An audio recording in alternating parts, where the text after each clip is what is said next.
Je m'appelle Sophia. J'avais 16 ans quand cette histoire a commencé. Je vivais dans une petite ville près de New York, appelée Maplewood Hills. C'était un endroit tranquille avec des collines verdoyantes, de petites boutiques, et une grande école où tous les élèves allaient. Cette année-là, j'entamais ma classe de seconde. Nous avions un nouveau professeur de littérature. Il s'appelait Monsieur Daniels. Il n'avait que 25 ans, mais il semblait très mature. Il avait les cheveux blonds foncés, portait des lunettes et avait toujours un sac en cuir brun. Ses vêtements étaient simples, une chemise blanche impeccable et parfois un pull bleu foncé. Il dégageait une impression de calme et de gentillesse. Ses yeux étaient verts, et quand il souriait, il ressemblait à la lumière du soleil. Toutes les filles de ma classe l'avaient remarqué dès le premier jour. Certaines chuchotaient et riaient pendant le cours. Elles posaient des questions stupides juste pour attirer son attention. Une fille laissait tomber son stylo 3 fois exprès pour qu'il se retourne. Mais Monsieur Daniels restait toujours poli. Il ne se mettait jamais en colère et ne changeait pas son comportement. Il parlait seulement du cours et se concentrait sur l'enseignement. Moi aussi, j'aimais Monsieur Daniels. Je l'aimais beaucoup. Mais je ne plaisantais jamais avec lui et je ne posais pas de questions étranges. Je n'étais pas courageuse comme les autres filles. J'étais discrète et je m'asseyais toujours au 2e rang, près de la fenêtre. J'écoutais attentivement. Chaque fois qu'il lisait un passage d'un livre, sa voix me procurait un sentiment de paix. J'adorais lire, et Monsieur Daniels rendait chaque histoire spéciale. Il était un professeur exceptionnel. Il ne nous demandait pas seulement de lire. Il expliquait le sens des mots, nous montrait pourquoi l'auteur utilisait certaines phrases et pourquoi un poème semblait joyeux ou triste. Il nous demandait d'écrire ce que nous ressentions après avoir lu une histoire. J'adorais ça. J'écrivais toujours mes meilleurs textes, espérant qu'il le remarque. Et il le faisait. Après le cours, il me rendait parfois mes copies et disait « Bon travail, Sophia ». Ces simples mots faisaient battre mon cœur de légèreté. Parfois, il me souriait dans le couloir. Je sentais mes joues devenir chaudes. Je ne manquais jamais ses cours. Même malade, je venais à l'école. Je voulais qu'il me voie comme une bonne élève. Je portais mes plus beaux vêtements les jours de son cours. Je me coiffais soigneusement et mettais une petite bague en argent que ma grand-mère m'avait offerte. Je n'essayais pas d'être jolie comme les autres filles. Je voulais seulement me sentir bien dans ma peau. J'espérais qu'il remarquerait que j'étais différente. Mais Monsieur Daniels restait toujours le même. Il était amical, mais jamais trop proche. Il aidait tout le monde de la même manière. Pourtant, quand il me posait une question pendant le cours, je sentais mes mains trembler. Mon cœur battait très vite, mais je répondais malgré ma peur. Et quand il disait « Bien joué », je souriais toute la journée. Chez moi, je pensais à lui. J'imaginais ce qu'il faisait après l'école. Avait-il un chat ou un chien? Écoutait-il de la musique ou lisait-il le soir, comme moi? Je ne savais pas, mais je voulais le savoir. Un jour, par hasard, je l'ai vu au supermarché avec un panier rempli de fruits et de pain. Il m'a souri et a dit « Bonjour Sophia, tu fais des courses ?» J'ai répondu « Oui » et lui ai souri en retour. Mes mains étaient froides, mais j'étais heureuse toute la journée après ça. Une semaine plus tard, je l'ai revu en ville. Il sortait d'une petite librairie, accompagné d'un homme à peu près du même âge. Je supposais que c'était son ami. Il riait. Quand Monsieur Daniels m'a vu, il m'a fait signe et a dit bonjour. J'ai fait signe en retour et je l'ai regardé s'éloigner. Un sentiment étrange m'a envahi. Je ne voulais pas le voir avec quelqu'un d'autre. Bientôt, l'année scolaire avançait. Les feuilles des arbres devenaient brunes et le vent froid soufflait. Nous avons eu un festival scolaire et Monsieur Daniels était là aussi. Il aidait à la librairie temporaire. Je suis allée acheter un petit livre d'histoire. Il a regardé la couverture et dit « Bon choix ». J'ai souri et me suis sentie comme en apesanteur, mais je ne pouvais toujours pas lui parler comme les autres filles. Je ne savais pas quoi dire. Je me contentais de dire merci et de m'éloigner. Plus tard, j'ai pensé à toutes les choses que j'aurais pu dire, mais il était trop tard. Je continuais simplement à écrire de bons essais et à rendre mes devoirs à temps. Monsieur Daniels me donnait de bonnes notes en littérature. Il écrivait souvent des commentaires comme « très réfléchi » ou « bien fait » sur mes copies. Je les gardais dans une boîte sous mon lit. Je les relisais encore et encore. L'hiver arriva. Il neigea à Maplewood Hills et l'école fut fermée quelques jours. Je restais à la maison à lire des livres et à penser à Monsieur Daniels. Je rêvais même de lui parfois. Dans mes rêves, nous marchions dans la neige en parlant d'histoire et de poèmes. Quand l'école rouvrit, il était toujours le même, calme, concentré et gentil. Et moi, j'étais la même, silencieuse, timide et pleine de sentiments secrets. Je n'en parlais à personne, pas même à ma meilleure amie. Je savais que les gens riraient ou diraient que c'était ridicule, mais pour moi, ce n'était pas ridicule. Puis, un jour, quelque chose changea. C'était la veille des vacances de printemps. Après le cours, Monsieur Daniels nous annonça une nouvelle. Il allait quitter notre école. Il avait obtenu un poste dans une université dans une autre ville. La classe devint silencieuse. Certaines filles semblaient très tristes. L'une d'elles pleura même. Moi, je restais figée. Je ne pouvais pas bouger. Je restais assise à le regarder. Il sourit et dit qu'il avait aimé nous enseigner et qu'il nous souhaitait à tous le meilleur. Quand le cours se termina, je sortis lentement. Je ne voulais pas partir. Je marchai jusqu'au jardin derrière l'école et m'assis sur un banc. Les arbres étaient encore nus et le sol humide. Je levai les yeux vers le ciel et me sentis comme si j'avais perdu quelque chose d'important. Ce soir-là, je me promenais dans mon quartier.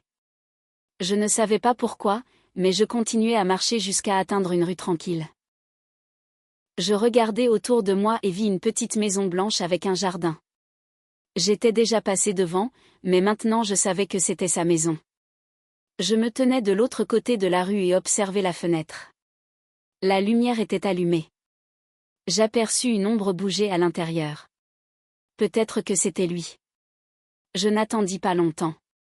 Je me retournai et rentrai chez moi. Cette nuit-là, je ne parvins pas à dormir. Je repensais à tous les cours, aux histoires que nous avions lues, au moment où il m'avait souri et à la manière dont il partait. Ma poitrine me faisait mal. Je ne savais pas si je le reverrais un jour. Je n'avais pas dit au revoir. Je n'en avais pas la force. Après le départ de Monsieur Daniels, tout semblait différent à Maplewood Hills High School. Je continuais d'aller à l'école chaque jour, mais je n'éprouvais plus la même excitation. Le nouveau professeur de littérature était bien, mais je ne ressentais rien de particulier. Sa voix, son sourire et sa manière d'expliquer les histoires me manquaient. Pendant plusieurs semaines, je ne cessais de penser à lui. Parfois, je passais devant son ancienne maison sur le chemin du retour, mais les lumières étaient éteintes. Une nouvelle famille avait emménagé, et c'était étrange de voir d'autres personnes à sa place. C'était comme si les anciens souvenirs s'effaçaient peu à peu. Le temps avançait. L'été arriva et l'école se termina. Je me préparais pour les examens d'entrée à l'université. Je voulais étudier la littérature anglaise. Je passais la plupart de mon temps à lire, écrire des essais et pratiquer la grammaire. Mes parents me soutenaient beaucoup. Ils disaient que j'avais une bonne chance d'entrer dans une université en ville. Je m'inscrivis également à des cours privés d'anglais en ville. Ces cours étaient destinés aux étudiants qui voulaient un soutien supplémentaire pour l'examen d'entrée. La classe était petite, seulement 8 élèves. Nous nous rencontrions 2 fois par semaine en soirée, dans un bâtiment tranquille non loin de la gare. Le premier jour, je marchai dans la salle et m'assis tranquillement. J'ouvris mon carnet et observai la pièce. Quelques autres étudiants étaient déjà présents. Puis la porte s'ouvrit et le professeur entra. Mon cœur manqua un battement. C'était Monsieur Daniels. Il semblait surpris de me voir, mais il sourit et dit « Bienvenue à tous. Je suis Monsieur Daniels et je serai votre professeur pour les 6 prochains mois. » Je ne pouvais pas y croire. Il se tenait vraiment à quelques mètres de moi. Il avait l'air un peu différent. Ses cheveux étaient plus courts et il portait une veste sombre, mais ses yeux verts et bienveillants étaient les mêmes. Mes mains devinrent froides, comme auparavant. Après le cours, il s'approcha de moi. Sophia, dit-il, ça fait plaisir de te revoir. Tu as grandi. Je souris timidement. Je ne m'attendais pas à te revoir ici, ajoutai-je. Il expliqua qu'il était revenu dans la ville le mois précédent. Il avait manqué l'enseignement auprès des lycéens, alors il avait décidé de revenir. Nous ne parlâmes pas beaucoup, mais ce court échange me réchauffa le cœur. Les semaines suivantes passèrent rapidement. Je travaillais très dur en classe. Je répondais aux questions, faisais tous les devoirs et restais après le cours pour demander des éclaircissements sur les sujets difficiles. Parfois, nous parlions quelques minutes après les leçons. Il me questionnait sur mes projets. Je lui racontais que je voulais étudier la littérature. Il me dit que c'était un bon choix. Un soir, alors que le cours se terminait, la pluie commença à tomber. Je n'avais pas apporté de parapluie et restais à la porte en regardant la rue. La pluie tombait fort. « Veux-tu que je te raccompagne » demanda M. Daniels. Il tenait un grand parapluie noir. Je fus surprise. « Es-tu sûr » demandai-je. « Bien sûr » répondit-il. Nous marchâmes lentement sous la pluie. Les rues étaient silencieuses. Le seul bruit était celui de la pluie frappant le parapluie. « Lis-tu toujours beaucoup » demanda-t-il. « Oui » répondis-je. Encore plus qu'avant. Nous parlâmes des livres, de l'école et de nos projets futurs. Ce fut la plus belle promenade que j'avais faite depuis longtemps. Après cette soirée, il me raccompagna plus souvent. Parfois, nous nous arrêtions dans le parc. Nous nous asseyions sur un banc et parlions de livres ou de musique. Il me parlait de son nouveau travail et je lui racontais mes rêves. Nous rions ensemble. Je sentais que nous n'étions plus seulement professeurs et élèves. Nous étions deux personnes qui se comprenaient. Un samedi, il me proposa d'aller au cinéma. C'était un vieux film, mais il pensait que je l'aimerais. J'acceptai. Ce soir-là, je portais une jolie robe et un petit collier. Nous nous retrouvâmes devant le cinéma. Il semblait heureux de me voir. Nous regardâmes le film puis marchâmes jusqu'à un petit café. Il pleuvait à nouveau et les lumières du café luisaient à travers la fenêtre. Cette nuit-là, il m'embrassa pour la première fois. C'était doux et tendre, et je me sentis comme dans un rêve. Après cela, nous passâmes plus de temps ensemble. Nous gardions notre relation secrète. Je ne le disais à personne. Je ne voulais pas que mes parents ou mes amis jugent. Je ne voulais pas le perdre à nouveau. Parfois, je me demandais si tout cela était réel. J'étais seulement une élève et lui un adulte plus âgé. Mais lorsque nous parlions, rien ne semblait étrange. Nous parlions pendant des heures sans jamais nous ennuyer. Nous aimions les mêmes livres et la même musique. Je me sentais en sécurité avec lui.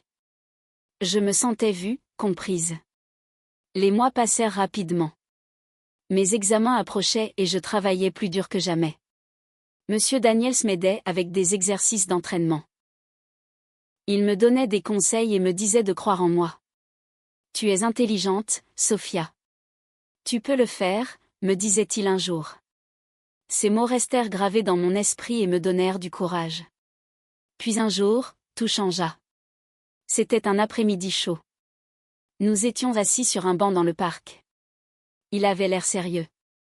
Je savais que quelque chose n'allait pas, « Il faut que je te dise quelque chose » commença-t-il. Il avait reçu une offre d'emploi. Je le regardais attentivement. « Où ça » demandai-je doucement. « Aux États-Unis. Une école à Boston souhaite que j'enseigne la littérature. C'est une grande opportunité » expliqua-t-il. Je ne parlais pas. Je regardais seulement les arbres devant nous. Il ajouta, « Je n'ai pas encore accepté, mais c'est une bonne chance pour moi. » Mon cœur se brisa lentement. J'essayai de sourire, mais je n'y arrivais pas. « Je comprends » murmurai-je. Il prit ma main. « Je tiens à toi, Sophia. Tu es très spéciale pour moi. Mais c'est important pour mon avenir. » J'acquiesçai lentement. Je ne voulais pas l'empêcher de progresser, mais je ne voulais pas non plus le perdre à nouveau. Nous fîmes la promesse de rester en contact. Il dit qu'il m'écrirait. Je répondis que je le ferais aussi. Les semaines suivantes furent difficiles. Nous nous voyions encore quelques fois, parlions, marchions, et nous disions au revoir encore et encore. Le jour de son départ arriva. Nous nous retrouvâmes une dernière fois. Il me donna un recueil de poèmes avec mon nom écrit à l'intérieur. « Ne cesse jamais d'écrire, me dit-il. » Je souris et le pris dans mes bras. Puis il partit. Tout simplement. Après le départ de M. Daniels pour Boston, je me sentis vide pendant un moment. Je continuais mes cours d'anglais et mes préparations pour les examens universitaires, mais quelque chose en moi avait changé. Mon cœur semblait silencieux, comme une chanson qui s'était arrêtée. Au début, nous échangions des lettres. Il me racontait son nouveau travail, l'école et la ville. Je lui parlais de mes préparatifs d'examen et des livres que je lisais. Chaque semaine, j'attendais sa lettre avec impatience. Je vérifiais la boîte aux lettres tous les jours, espérant voir son écriture sur une enveloppe. Les premiers mois, les lettres arrivaient régulièrement. Puis elles commencèrent à se faire attendre. Parfois 2 semaines passaient, parfois 3. Un jour, je ne reçus aucune lettre. J'attendis. J'écrivis à nouveau, mais il ne répondit pas pendant longtemps. Quand sa prochaine lettre arriva enfin, elle était courte. Il disait qu'il était occupé, que son travail prenait tout son temps. Il espérait que j'allais bien. Je relus cette lettre encore et encore, mais quelque chose semblait différent.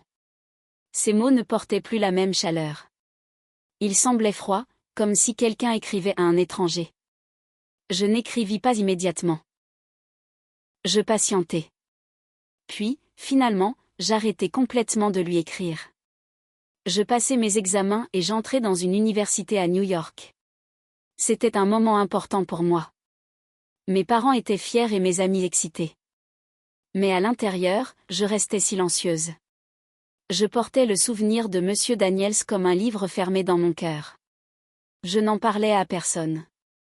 La vie universitaire était intense. Je rencontrais de nouvelles personnes, me fis des amis et étudiais beaucoup. Lentement, les jours passaient et M. Daniels devenait un souvenir lointain. Je gardais encore le recueil de poèmes qu'il m'avait donné.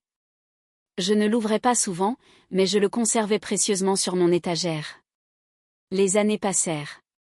Lors de ma dernière année à l'université, un soir, alors que j'étais à la bibliothèque et fatiguée de mes études, j'ouvris mon ordinateur et allai sur un site de réseau social. Je tapai son nom, James Daniels, dans la barre de recherche. Et là, il était. Sa photo de profil le montrait devant un bâtiment scolaire. Ses cheveux étaient plus courts maintenant et il avait une barbe. Il paraissait plus âgé, peut-être même fatigué, mais c'était bien lui. Je ne savais pas quoi faire. Je restai quelques minutes, simplement à regarder l'écran. Puis, je tapai un court message, « Bonjour Monsieur Daniels, c'est Sophia de Maplewood Hills. J'espère que vous vous souvenez de moi. » Je l'envoyai. Le lendemain, il répondit. « Bien sûr que je me souviens de toi, Sophia. Ça fait plaisir d'avoir de tes nouvelles. Comment vas-tu ? » Nous échangeâmes quelques messages. Nous parlâmes de ce que nous faisions, où nous vivions et comment la vie avait changé. Après quelques jours, il me demanda si je voulais le rencontrer. Il était à New York pour une conférence. J'acceptai. Nous devions nous retrouver dans un petit café près du parc. Le jour de notre rencontre arriva enfin. Je me rendis au café près du parc et arrivai un peu en avance. Je portais une robe simple et avais attaché mes cheveux en arrière. Mon cœur battait vite, rempli d'excitation et d'appréhension. Je ne savais pas à quoi m'attendre. Je regardais par la fenêtre, observant les passants et le mouvement de la ville. Puis je le vis. Il entra lentement, portant un manteau sombre. Son visage avait changé. Il semblait plus âgé, avec de petites rides autour des yeux, et il avait pris un peu de poids. Ses yeux verts n'étaient plus aussi brillants que dans mon souvenir, mais son sourire était toujours là. « Bonjour Sophia, dit-il en souriant. « Bonjour, répondis-je timidement. Nous nous assîmes et commandâmes du café. Nous parlâmes de l'école, du travail et des années passées. Il me raconta son expérience à Boston, et je lui parlais de l'université et de mes projets pour devenir écrivain. Mais quelque chose me manquait. Je ne ressentais plus ce frisson que j'avais eu autrefois. Il était toujours gentil, calme et poli, mais le sentiment que j'avais eu à 16 ans avait disparu. La personne que j'avais aimée adolescente n'existait plus chez cet homme. Ou peut-être que je n'étais plus la même fille. Après 2 heures de conversation, nous nous disîmes au revoir. C'était vraiment agréable de te revoir, dit-il. Je souris. Moi aussi, répondis-je. En rentrant à mon appartement, je ressentis un mélange de sentiments, paix, tristesse et un peu de joie. Je pensais à tout ce que nous avions partagé. C'était réel, mais c'était terminé. Quelques jours plus tard, il m'envoya un message, « Ce fut agréable de te rencontrer. J'espère que nous pourrons rester amis. » Je répondis, « Merci, monsieur Daniels.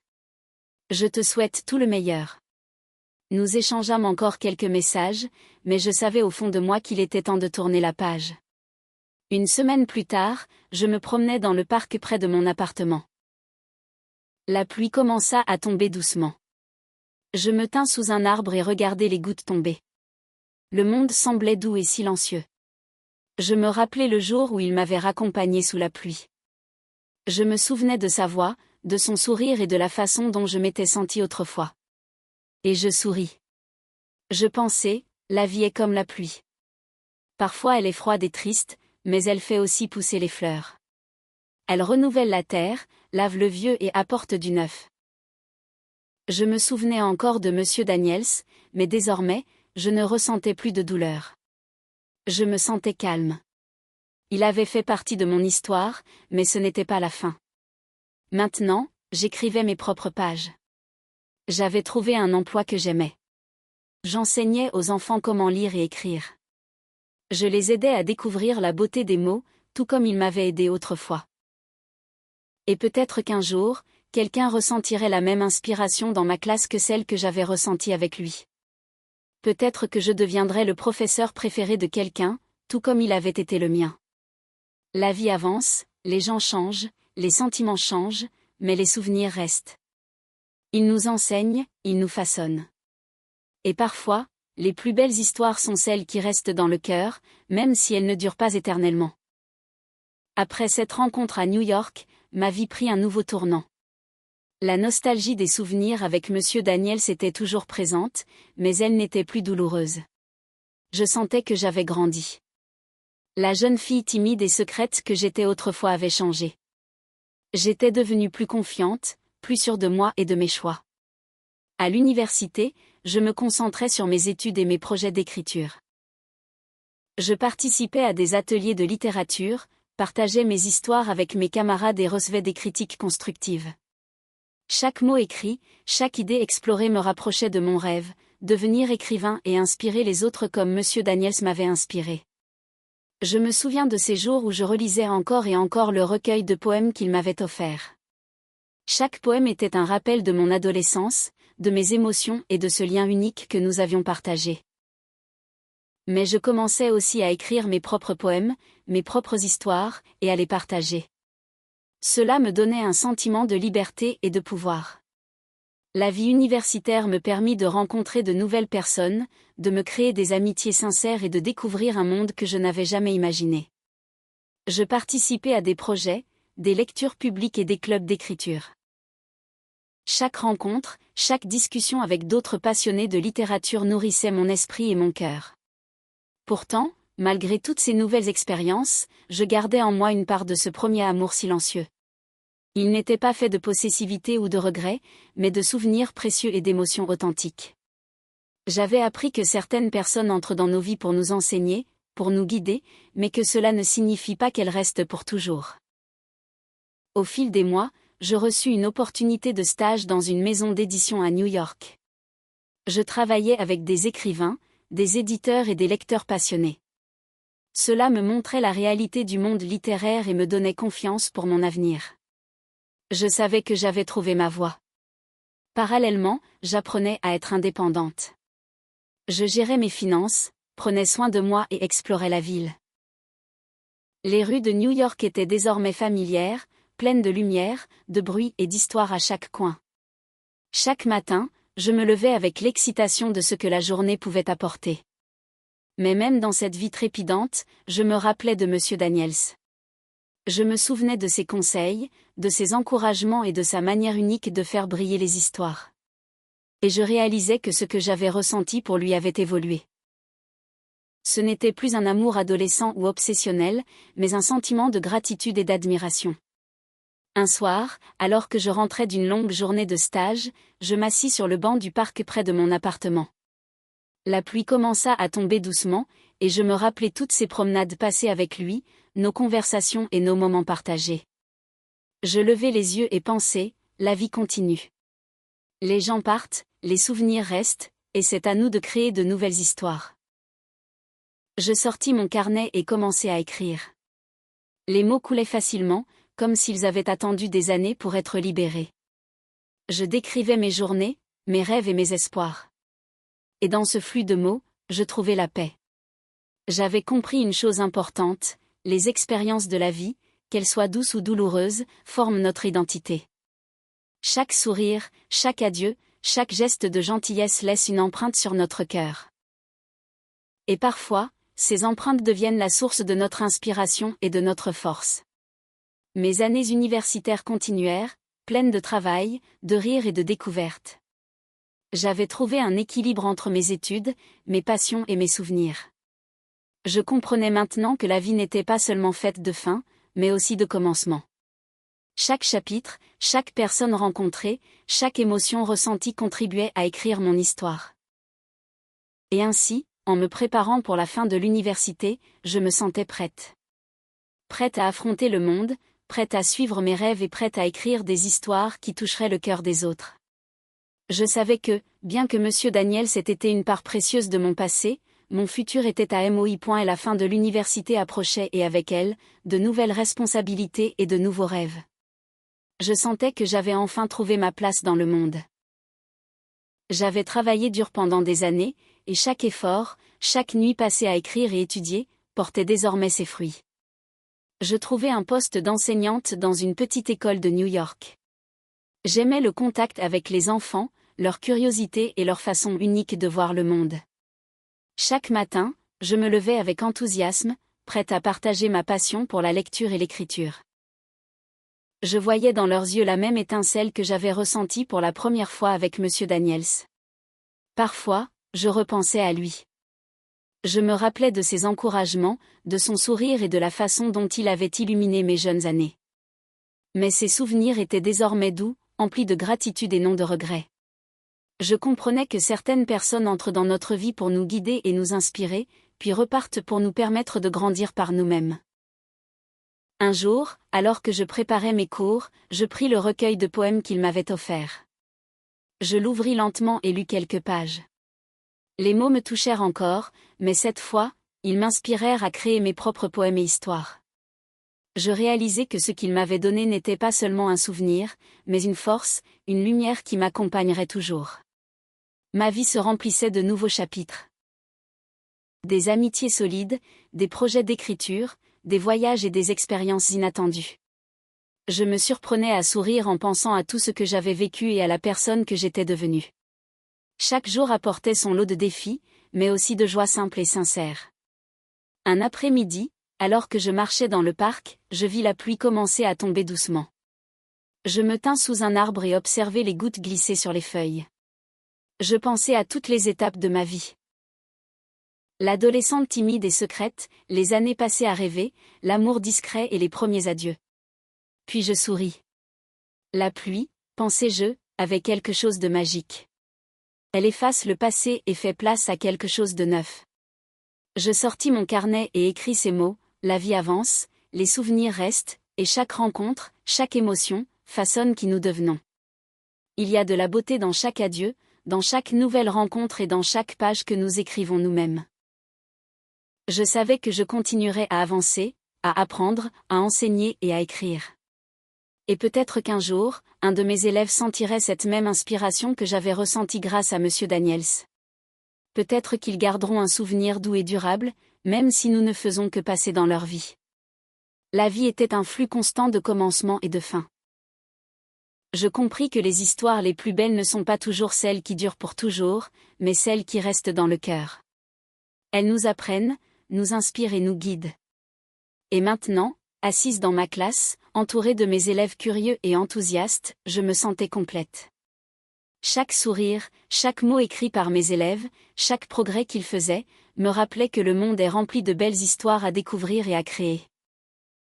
Monsieur Daniels avait été une partie de mon passé, un chapitre précieux de ma vie, mais la suite m'appartenait. Et je la vivrai pleinement, avec la même passion, la même curiosité et la même ouverture à la beauté du monde que j'avais ressenti à 16 ans.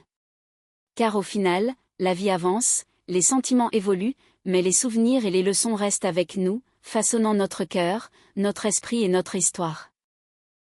Et je savais que j'écrirais mes pages avec courage, amour et inspiration, prête à transmettre cette lumière à ceux qui croiseraient mon chemin.